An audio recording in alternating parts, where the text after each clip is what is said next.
Hello friends, welcome to சமையல்டிலைட்.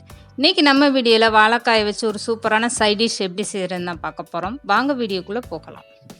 First இந்த வாழைக்காயில் உள்ள தோலெல்லாம் நீக்கிட்டு நம்ம பெரிய பெரிய பீஸாக கட் பண்ணி எடுத்துக்கலாம். இதை கட் பண்ணிவிட்டு தண்ணியில் போட்டு நல்லா கழுவி எடுத்துக்கோங்க. பெரிய பெரிய பீஸாக தான் நான் இன்றைக்கி கட் பண்ண போகிறேன். இது ரொம்பவும் எண்ணெய் குடிக்கவும் செய்யாது. பாருங்கள், இந்த அளவுக்கு நல்லா பெரிய பீஸாக கட் பண்ணிக்கோங்க. நான் எடுத்துருக்கிறது 8 வாழைக்காய் எடுத்திருக்கேன். 8 வாழைக்காயுமே இந்த மாதிரி நல்லா தோல் சீவிட்டு கட் பண்ணிவிட்டேன். இதை தண்ணியில் நல்லா வாஷ் பண்ணிவிட்டு தண்ணி இல்லாமல் நல்லா வடிகட்டி எடுத்துக்கோங்க. இதுக்கப்புறம் நான் சிக்கன் 65 பொடி எடுத்திருக்கேன். இந்த வாழைக்காயில் இப்போ சிக்கன் பொடி நான் சேர்த்துட்டேன், ஒரு பாக்கெட்டை. இது கூடவே 1 ஸ்பூன் அளவுக்கு தனி மிளகாய் தூள் சேர்த்துக்கோங்க காரத்துக்காக. 1 ஸ்பூன் அளவுக்கு கறி மசாலா தூள் சேர்த்துக்கோங்க.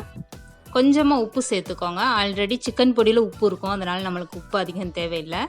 இப்போ இதில் 2.5 ஸ்பூன் நான் கார்ன்ஃப்ளவர் சேர்த்துருக்கேன். நான் 8 வாழைக்காய்க்கு 2.5 ஸ்பூன் சேர்க்குறேன். நீங்கள் வாழைக்காய் கம்மியாக இருந்தால் கார்ன்ஃப்ளவரை கம்மியாக சேர்த்துக்கோங்க. இது எல்லாமே இப்போ பிசைஞ்சு கொடுத்துருங்க. இதில் நீங்கள் தண்ணி எதுவுமே சேர்க்க வேணாம், வாழைக்காயில் உள்ள ஈரமே போதுமானது தான். நல்லா பிசைஞ்சிட்டோம். இப்போ பாருங்கள், இப்போ இதை பொரிச்சு எடுத்துடலாம். பொரிக்கிறதுக்கு கொஞ்சமாக எண்ணெய் ஊற்றிக்கோங்க. எண்ணெய் சூடானதுக்குமே ஸ்டவ்வை மீடியமாக வச்சுட்டு நம்ம பொரிச்சு எடுக்க போகிறோம். இந்த மாதிரி ஒவ்வொரு பீஸாக உதுத்து விடுங்க, அப்போ தான் நம்மளுக்கு ஒட்டாமல் வரும். ஸ்டவ்வை குறைச்சி வச்சுக்கோங்க. இது நீங்கள் மசாலா தடவிட்டு வாழைக்காயை உடனே பொரிச்சு எடுத்துடலாம். நீங்கள் இதை ஊற வைக்கலாம் வேண்டாம். இந்த மாதிரி அடுப்பை குறைச்சி வச்சு நம்ம பொரிக்கும்போது உள்ளேயும் வெளியில நல்லாவே வெந்து வந்துடும். வாழைக்காய் தோல் சீவிட்டிங்கன்னா 5 நிமிஷத்தில் இந்த மாதிரி ஒரு சைட் டிஷ் உங்களுக்கு ரெடி ஆயிரும். லேசாக அப்பப்போ பரட்டி மட்டும் விட்டுருங்க. இது பார்க்குறதுக்கு இவ்வளோ கலராக இருக்குது, உங்களுக்கு அவ்வளோ காரம்லாம் இருக்காது. நம்ம சிக்கன் பொடி சேர்த்துருக்கறனால இது கலராக இருக்குது.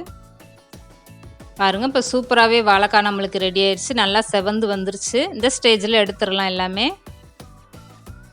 எண்ணெயே குடிக்கலை பாருங்கள். நல்லா எண்ணெயை வடிச்சிட்டு எடுத்துருங்க. இது நீங்கள் சாப்பாட்டுக்கு சைடிஷாகவும் சாப்பிட்லாம், நீங்கள் ஸ்நாக்ஸ் மாதிரி கூட அதை சாப்பிட்லாம். ரொம்பவே சூப்பராக இருக்கும். எல்லா பீஸையும் இந்த மாதிரி நம்ம எண்ணெய் வடிச்சிட்டு எடுத்துருவோம். இதை கண்டிப்பாக நீங்களும் உங்கள் வீட்டில் ட்ரை பண்ணி பாருங்கள். இந்த வீடியோ பிடிச்சிருந்தா லைக் பண்ணுங்கள், ஷேர் பண்ணுங்கள். மறக்காமல் சமையல்டிலைட் சேனலை சப்ஸ்கிரைப் பண்ணுங்கள்.